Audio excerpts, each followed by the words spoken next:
नमस्कार, आप देख रहे हैं रॉयल बुलेटिन। पद्म विभूषण से सम्मानित दिवंगत कल्याण सिंह की जयंती पर मंत्री कपिल देव अग्रवाल ने उन्हें याद करते हुए कहा कि कल्याण सिंह ने मुख्यमंत्री और 2 बार राज्यपाल के रूप में देश की सेवा की।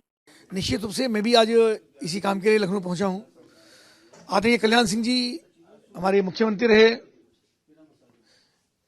2 बार राज्यपाल रहने का मौका मिला और सबसे महत्वपूर्ण बात जो उनके जीवन में है, अपनी बात के प्रति दृढ़ता, इस राष्ट्र के प्रति, इस प्रदेश के प्रति जो उनका स्नेह, समर्पण, संघर्ष वो लगातार रहा।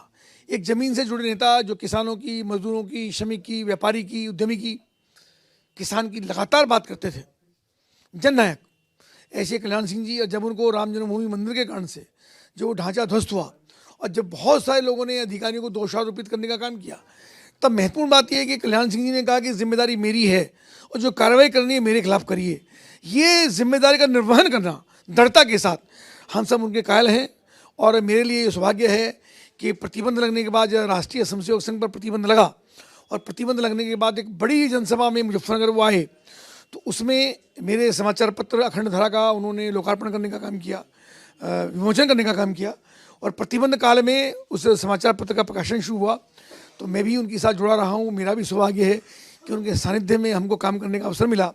आज के पुनीत अवसर पर उनके जन्मदिन को हम एक समर्पण और श्रद्धा के रूप में मनाने का काम करते हैं और उनको पुष्पांजलि अर्पित करते हैं। कार्यक्रम के दौरान मीडिया से बातचीत में मंत्री कपिल देव अग्रवाल ने दिल्ली दंगों से जुड़े मामलों पर भी अपनी प्रतिक्रिया दी। सुप्रीम कोर्ट द्वारा उमर खालिद और शर्जील इमाम की जमानत याचिकाएं खारिज किए जाने पर उन्होंने कहा कि इन लोगों ने दिल्ली को अस्थिर करने का काम किया और उनके कृत्य आतंकवादी गतिविधियों की श्रेणी में आते हैं। सुप्रीम कोर्ट का निर्णय है, इसे हम क्या कर सकते हैं।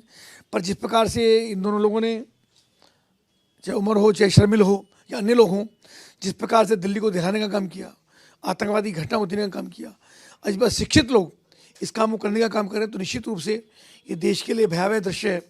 और ऐसे सब लोग, उनका षड्यंत्र का पर्दाफाश होना चाहिए, बड़ी कार्रवाई होनी चाहिए। और न्यायालय से मैं केवल निवेदन कर सकता हूं कि अधिक से अधिक कड़ी कार्रवाई उनके विरुद्ध हो। कपिल देव अग्रवाल ने यह भी कहा कि न्यायपालिका का निर्णय स्पष्ट संदेश देता है कि देश विरोधी गतिविधियों में शामिल लोगों को किसी भी हालत में राहत नहीं दी जाएगी। उन्होंने भरोसा जताया कि देश की सुरक्षा, कानून व्यवस्था और सामाजिक सौहार्द बनाए रखने के लिए सरकार और न्यायिक संस्थाएं पूरी मजबूती से काम कर रही हैं। देश दुनिया की खबरों से जुड़े रहने के लिए देखते रहिए रॉयल बुलेटिन।